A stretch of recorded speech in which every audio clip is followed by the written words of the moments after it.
अगर आप टॉपर बनते हैं और उसके बावजूद भी आपको होम कैडर नहीं मिलता है, आप सोच रहे होंगे कि मैं कोई मजाक कर रही हूँ, बट ऐसा बिल्कुल भी नहीं है। अब ऐसा होने वाला है जहां पर आप टॉपर भले ही क्यों ना हो, लेकिन आपको होम कैडर मिलना थोड़ा मुश्किल हो सकता है। नमस्कार, आप देख रहे हैं न्यूज़ फॉर नेशन, आपके साथ मैं हूं राजनंदिनी। बिहार वालों के लिए ये खबर है जो कि बहुत ही महत्वपूर्ण है। बिहार के प्रशासनिक व्यवस्था में अगले साल एक अभूतपूर्व बदलाव देखने को मिलेगा।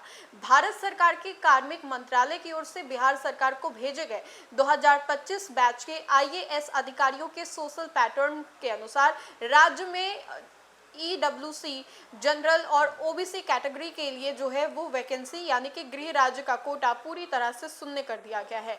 इसका सीधा असर ये होगा कि अप्रैल मई 2027 में अब 2025 बैच के आईएएस अफसर ट्रेनिंग पूरी कर बिहार में फील्ड पोस्टिंग जो है उस पर उतरेंगे और सामान्य और ओबीसी वर्ग का कोई स्थानीय बिहारी चेहरा शामिल नहीं होगा।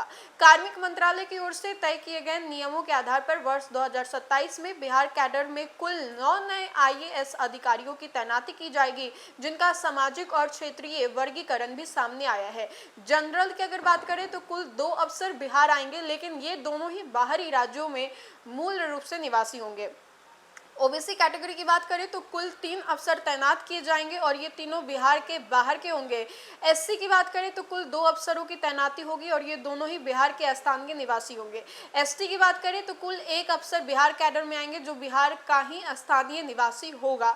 अब बिहार के युवाओं के यूपीएससी परीक्षा में टॉप करने के बावजूद भी उन्हें गृह राज्य का कैडर ना मिलने के पीछे 3 मुख्य प्रशासनिक कारण जिम्मेदार है। जैसे पहला अगर हम आपको बताएं तो केंद्र सरकार ने बिहार कैडर में जो है ईडब्ल्यूएस जनरल और ओबीसी श्रेणी की इनसाइडर सीटों पर पूरी तरह से उसको खत्म कर दिया है। अब इनसाइडर वैकेंसी जीरो होने के कारण कोई भी मेधावी ओबीसी उम्मीदवार अब आरक्षित श्रेणी के तहत अपनी बिहार कैडर हासिल नहीं कर पाएगा।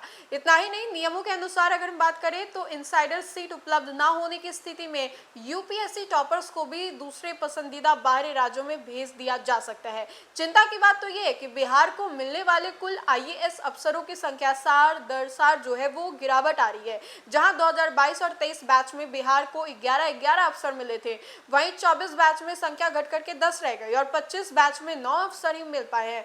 पिछले 5 बैच की अगर बात करें तो 21, 22, 23, 24 में जनरल कैटेगरी से किसी भी स्थानीय उम्मीदवार को होम कैडर नहीं मिल सका, जिससे राज्य प्रशासन में स्थानीय जुड़ाव जो है वो कम हो रहा है। इससे पहले मार्च 2026 और 24 बैच में कुल 10 आईएएस अफसरों को बिहार कैडर में भेजा गया था। उस समय जनरल कैटेगरी के तहत आए 7 आईएएस अफसरों से केवल 2 को ही होम कैडर मिल पाया था, जबकि 5 अफसर अन्य राज्यों के निवासी थे। अब वहीं ओबीसी की बात करें तो ओबीसी के भी 2 अफसरों में से सिर्फ एक को बिहारी का मूल निवासी मिला और बाहर राज्य जो है उनको भेजा गया। तो ये थी खबर जहां पर अब आप जॉब भी करते हैं तो आपको थोड़ा मुश्किल हो सकता है होम कैडर मिलना, क्योंकि जो आंकड़े हैं वो उसमें थोड़ी गिरावट आ रही है, जिसकी वजह से ये फैसला जो है वो लिया गया है। अब आगे की क्या कुछ जानकारी होती है हम आप तक जरूर साझा करेंगे, लेकिन फिलहाल के लिए इस खबर में इतना ही। खबरों का सिलसिला लगातार जारी रहेगा, तब तक के लिए आप देखते रहे न्यूज़ फॉर नेशन। बहुत बहुत शुक्रिया।